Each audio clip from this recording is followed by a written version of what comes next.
March 20th, 2026, before dawn, Iran fired 2 ballistic missiles at an island that most Americans have never heard of. The island is called Diego Garcia. It sits in the middle of the Indian Ocean, 4,700 kilometers from Iran. It is home to one of the most powerful military bases on Earth, a base that was deliberately built beyond the reach of any adversary missile. Here is the part that should alarm every American watching this. Iran's own foreign minister, and today, just 12 days before this attack, publicly stated that Iran's missiles cannot travel more than 2,000 kilometers. Diego Garcia is 4,700 kilometers away. Someone was lying for 9 years. And today we find out what that lie actually means. Not just for a remote island, but for American cities, European capitals, and the entire strategy of this war. Diego Garcia is not just a military base. It is the result of one of the most secretive deals in Cold War history. A deal that involved Washington, London, the forced removal of an entire people from their homeland, and a strategy that still shapes every U.S. military operation in the Middle East today. It started in 1961. The United States was losing military bases around the world as former colonies won independence. U.S. naval planners needed a foothold in the Indian Ocean, a permanent, politically untouchable position from which to project power against the Soviet Union. Their solution? Ask Britain to carve out the Chagos Archipelago and hand it to the U.S. as a military base. In exchange, the U.S. gave Britain $14 million and discounted Polaris nuclear missiles. There was one problem. Around 2,000 Chagosian people had lived there for generations. Between 1968 and 1973, the British government forcibly expelled every single one of them. Their pets were killed with carbon monoxide. Their belongings were left behind. They were shipped to Mauritius and Seychelles with almost no compensation. The International Court of Justice ruled in 2019 that the British occupation is unlawful. The Chagosians are still fighting to return. The base is still operating, now at the center of America's war with Iran. Since the base opened, it has launched bombing missions in every major American war: Vietnam, the Gulf War, Afghanistan in 2001, Iraq in 2003, and now Iran. Before we go further, I want to show you something on the map that almost nobody is talking about, because this is where the Diego Garcia story becomes a story about the future of all American military power. Diego Garcia sits in the exact center of the Indian Ocean.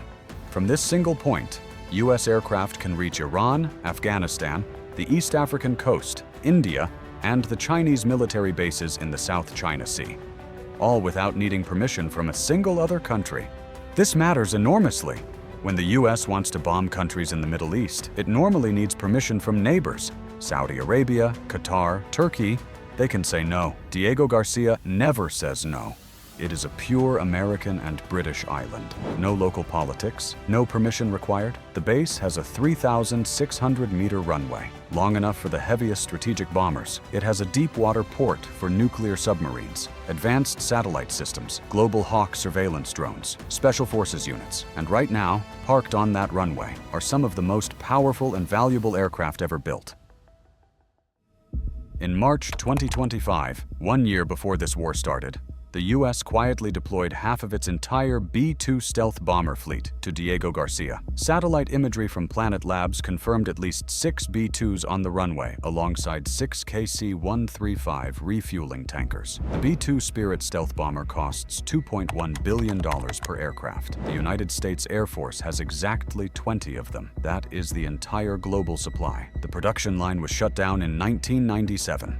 Building a new one from scratch would take a decade and cost billions more. Each B-2 can fly 40 hours without landing, penetrate any air defense system on Earth, and deliver the GBU-57, a 30,000-pound bomb specifically designed to destroy the deep underground nuclear facilities that Iran spent decades building. These are the aircraft that opened Operation Epic Fury on February 28th. B-2 bombers flying from Diego Garcia, crossing the Indian Ocean, dropping bunker-busting bombs on Fordo, Iran's most fortified nuclear site, buried 80 meters underground, and those B-2s are still there, right now, sitting on that runway, exposed. On March 20th, Iran launched 2 ballistic missiles toward Diego Garcia. The UK's Housing Secretary Steve Reed confirmed it on BBC television. Steve Reed, UK Housing Secretary, BBC. Our assessment is that the Iranians certainly targeted Diego Garcia. As we understand it, one missile fell short, failed. The other was intercepted and prevented. Iran denied it, called it an Israeli false flag. But NATO's own Secretary General Mark Rutte said the alliance, quote, cannot confirm that the missiles were not Iranian, which is a very different thing from saying they were not. Here is what nobody disputes. 2 missiles were fired at a target 4,700 kilometers away. Iran's foreign minister had said, 12 days before this attack, we intentionally kept the range of our missiles below 2,000 kilometers, so we don't have that capability. The Hudson Institute's analyst Khan Kasapoglu studied the attack in detail. His conclusion, Iran most likely used a space launch vehicle-derived missile, possibly the Game 100, which uses solid propellant multi-stage technology that Iran has been secretly developing under the cover of its civilian space program. And Israel's Chief of Staff, Lieutenant General Eyal Zamir, made the implications crystal clear the morning after the attack. These missiles are not intended to strike Israel. Their range extends to the capitals of Europe. Berlin, Paris, and Rome are all within direct threat range. So here is what the Diego Garcia attack actually means for America. First, the physical danger. Iran proved it can reach a base that was considered untouchable. The B-2 bombers sitting on that runway, 10 or more of America's 20 irreplaceable $2.1 billion aircraft, are now within reach of an enemy that just demonstrated it will fire at them. Former Air Force Secretary Frank Kendall has warned about exactly this. If we leave our bases vulnerable to attack, the F-22s, the F-35s, and the F-47s will never get off the ground. Second, the intelligence question. CNN reported something that should alarm the Pentagon. Iran doesn't have satellites covering the Indian Ocean. It cannot generate its own targeting data for Diego Garcia. So who told them where to aim? Quincy Institute analyst Trita Parsi answered this directly on CNN. That intelligence is most likely coming from the Russians and the Chinese. And this is another element of this war that apparently the administration has been taken by surprise by. Russia, China, and Iran sharing intelligence to degrade American military power. In the same month, the EU confirmed Russia is feeding Iran the locations of US troops in Kuwait.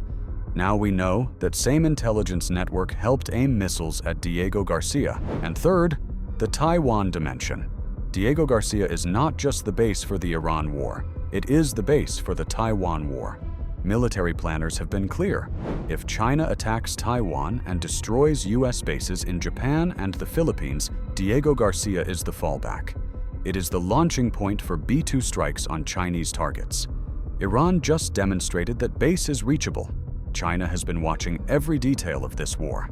And if Beijing hasn't already updated its Diego Garcia targeting files, it certainly has now. Iran built a missile that its own foreign minister said, 12 days before using it, did not exist.